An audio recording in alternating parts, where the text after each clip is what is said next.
Hindi apektado ang pasok ng mga official development assistance o tulong para sa Pilipinas mula sa ibang bansa sa kabila ng flood control corruption scandal. Yan ang ibinahagi ni Foreign Affairs Secretary Maria Teresa Lazaro sa Bilyonaryo News Channel sa kanyang kauna-unahang one-on-one TV interview.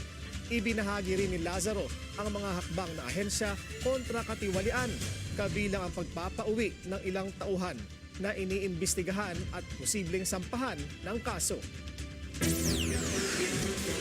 Bago pa man pumutok ang flood control scandal, mahigpit na ang bilin ni Foreign Affairs Secretary Maria Teresa Lazaro sa kagawaran tungkol sa tamang paggasta ng pondo simula nang ma-appoint sa pwesto ni PBBM Hulyo noong isang taon. DFA ang isa sa natitirang ahensya na hindi pa nababahira ng any major scandal. What safeguards have you put into place? Well, thank you for that question. I think my colleagues can attest to that. When I assumed the position in July, the very first words that I uttered to my colleagues in an undersecretary, assistant secretary meeting is I emphasized fiscal prudence. I think fiscal prudence is a basic principle that I was conveying to my colleagues that we have to practice this. This is very important because we have to help the country with all the problems, and there was no flood control issue at the time yet. Mas lalo pang iginiit ni Lazaro ang mahigpit na bilin nang pumutok ang flood control scandal. Katunayan, kwento niya sa Bilyonaryo News Channel sa isang exclusive interview na may ilang tauhan ang pinarecall o pinauwi para imbestigahan dahil sa hindi tamang paggasta at paglabag sa mga alituntunin. Going through the months before 2026, I again emphasize that. In fact, it has been our Foreign Service posts have been informed about this. We have seen some, how do you say this, some gaps, or there's certain issues that some Foreign Service posts are facing, and I've been very strict in implementing the rules and regulations to the point of I am recalling some of those officials who have I think not exercised and violated, not exercised fiscal prudence and violated, of course, existing laws and as well as regulations. So that is how strict I am, because that we have to implement this to the full. You mentioned may mga pinarecall po kayong personnel for investigation po yun, ma'am. Yeah, there will be a case that will be filed against them when upon their recall. Right. Meron na hubang na-file ang case? In the process. Isang career diplomat at veterano na sa Foreign Service, naging consul, consul general, director, bago umangat bilang assistant secretary, undersecretary at ngayon kalihim si Lazaro, at iginiit ang kahalagahan ng pagpapaalala sa mga kawani ng ahensya na pangalagaan ng budget at maging mga ari-arian ng pamahalaan. Retool our people, retooling them in the sense that there's many new rules now on procurement, on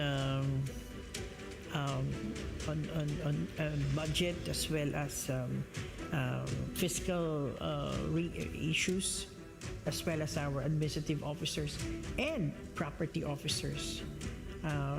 In the past, property officers were just any run-of-the-mill person, but now they are really being given a lot of responsibility because particularly abroad, there's so many properties there that we need to take care of, to maintain maintenance. So we're very keen and very strict about how this regulation should be imposed. Wala pa anyang ibang bansa ang nagpapahayag ng pagkabahala sa lumalabas na balita tungkol sa flood control scandal. Katunayan, kwento ni Lazaro, mas dumami pa anya ang mga grant sa pamamagitan ng official development assistance. First of all, nobody has asked me or mentioned anything about this flood mess. And let me be very frank and candid. I think all countries in the world are experiencing this issue of corruption. Of course, each and every country has its own way of dealing with these issues. In fact, they're even very eager to continue their, of course, trade and investments, to continue their development cooperation. Development cooperation is in the form of ODAs and grants.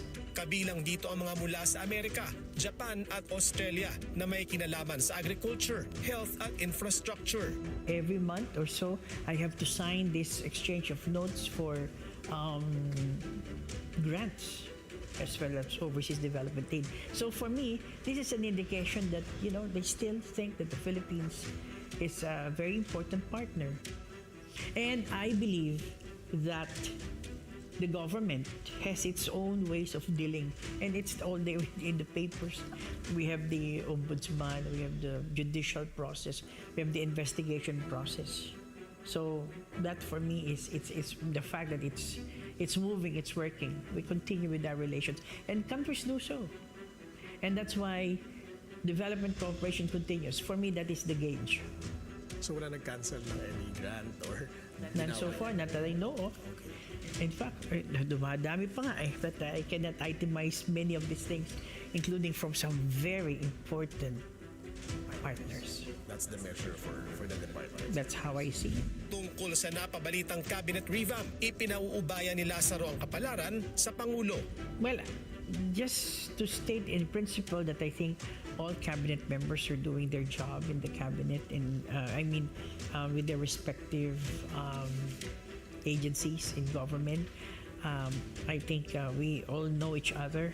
We know that every department has its challenges, and with this cabinet revamp, it's the president who will always make that decision. Sa ngayon, isa sa malaking pinagkakaabalahan ni Lazaro ang pag-host ng Pilipinas ng mga ASEAN meetings ngayong 2026, kung saan inaasahang bibisita ang maraming mga foreign dignitaries at leaders.